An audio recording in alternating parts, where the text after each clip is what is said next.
It's a shame, America. A real shame. I'm talking about crime. Every other story I read in the paper is about another crime being committed. And unfortunately, females are the most prone to these situations. A crime is a crime, so all must be dealt with in a serious manner. And before the shit goes down.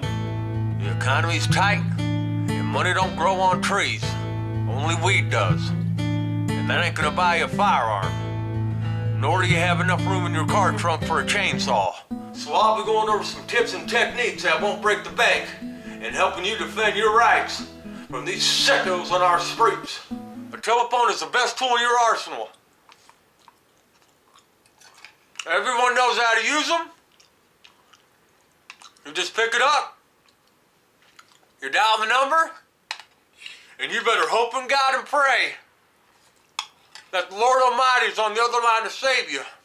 Because 96% of the time, the crime is committed before the call was made. God, that's good. Good old American stick. You can find one anywhere. On the ground, in the trees. Hey, asshole!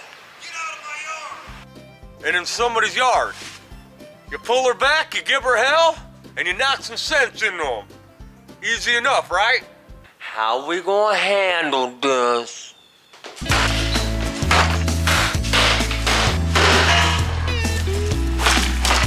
Wrong. Wrong. He barely moved, and that's the case with the stick. It just ain't enough to stop the predator in his tracks. And it's a whole lot of work, too. What about knives? They're sharp, and they cut. Food, that is. And that's where I believe they belong. On the dinner table, not in the battlefield. But I know somebody who's going to disagree with me on this one.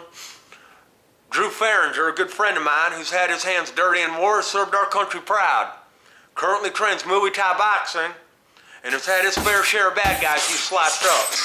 So I'm going to give it over to Drew now to tell us what he thinks about knives. Knives are made for close quarters combat, since self-defense does happen from 0 to 6 feet. 70% of people will survive gunshots, 30% of people will survive knife attacks. Wounds are just more devastating. It's a good tool. Never runs out of ammo, never jams, and it's deadly on every angle. I'm going to demonstrate with a pocket folder, cut on a torso, have a roast under here, close to human flesh. Use a Rajah 2 by Cold Steel.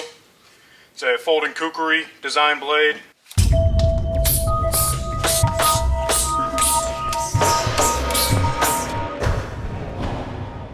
That would be your guts on the floor. I stand corrected.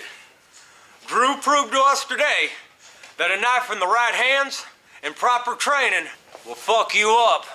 Well, that's where we don't see eye to eye. That piece of meat you just got done playing Bruce Lee on its ass, slicing the piss out of, would have looked a lot prettier in my oven at 350 degrees, smothered in some seasoned salt. Now that I've gave you some options on some defense tools and techniques, I want you to listen, and listen up closely, bitches. I got 2 words for you. Ball sack. Ball sack. You want to take this asshole to his knees instantly? You need one item, and one item only. And it's something you're very familiar with, women. It's called hairspray. And I'm talking about burning the balls. This is the weak spot of every male. This is where they create life, where their pride and glory lays, and where it hurts really, really.